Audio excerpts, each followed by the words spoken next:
Alain Tanguay est né à Limoilou, Québec, à l'âge de 2 ans. Sa famille déménage à Charlebourg. Il demeurait au-dessus de la station de service de son père et c'est là qu'il a développé sa passion pour l'automobile. C'est à l'âge de 11 ans qu'il a commencé à travailler à la station de service de son père et qu'il développe ses talents de mécanicien. Ses 2 frères ont aussi travaillé à la station de service. Dès l'âge de 16 ans, il pouvait refaire un carburateur. Il a suivi des cours de mécanique à l'École technique de Québec sous la tutelle d'André Larue.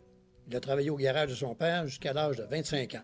Il rouvre son premier garage, une station de service BP, qui se trouvait sur la 64e rue Est. C'est en 1973 qu'il déménage près de la 55e rue, à Charlebourg. Le centre technique de l'auto Alain Tanguay prend naissance.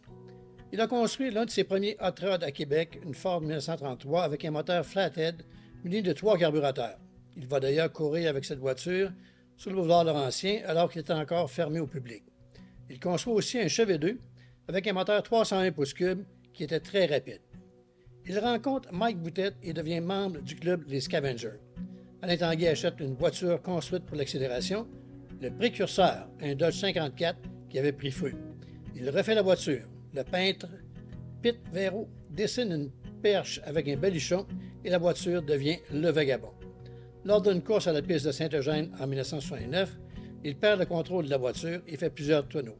La voiture est une perte totale. Il a toujours une cicatrice sous le menton bien visible. Suite à l'accident, il fait l'acquisition d'une Firebird 69 incendiée. Il la transforme en Camaro 69 et c'est Rodrigue Métag qui fabrique le châssis et la voiture est baptisée Vagabond 2. Vers la même période, il construit un moteur 301 pouces cubes pour Marcel Corriveau, qui domine le stock car avec sa Camaro et plus tard avec une Chevelle. La première sortie du Vagabond 2 sera en 1970 à la piste de Naperville et Alain Tanguay remporte la course. Il remportera de multiples championnats à la piste de Pont-Rouge. En 1978, il est couronné champion provincial. Il remporte 13 courses des 25 courses auxquelles il participe et termine deuxième 5 fois. En 1985, il fait l'acquisition d'une Camaro 85 qui devient le Vagabond 3, qui sera aussi une voiture très compétitive. Il participe à plusieurs nationaux aux États-Unis, dont le plus prestigieux, le US National, et aussi d'autres événements majeurs. Il reçoit le trophée du Best Appearing Car, la plus belle voiture à la piste de Moroso en Floride. La piste de Sanaire, située à Saint-Pie, accueillera la plus grande course d'accélération au Canada, le Grand National.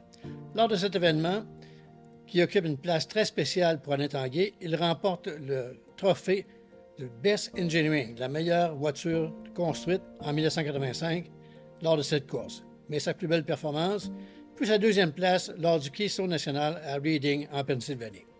Le Vagabond 3 devient le Vagabond 4. La carrosserie est modifiée pour la transformer en une Pontiac Trans Am 1991. Sa carrière en accélération s'est terminée en 2004 en raison de problèmes de santé. Et en 2012, il vend son commerce pour prendre une retraite bien méritée. Alain Tanguay a 2 enfants, dont il est extrêmement fier. Julie, sa fille, et son garçon Martin. Il a 3 petits-enfants. Martin est un pilote très connu sur les pistes d'accélération du Québec. Alain a été intronisé au Temple de la renommée canadienne en course d'accélération, un honneur dont il est très fier. Il tient à remercier spécialement Mike Boutette, Gilles Labonté qui l'a aidé pendant plusieurs années, Guy Fournier de Speed & Sport à titre posthume, ses 2 enfants, Julie et Martin. Alain, qualifié du roi du drag, vit encore aujourd'hui sa passion pour l'accélération.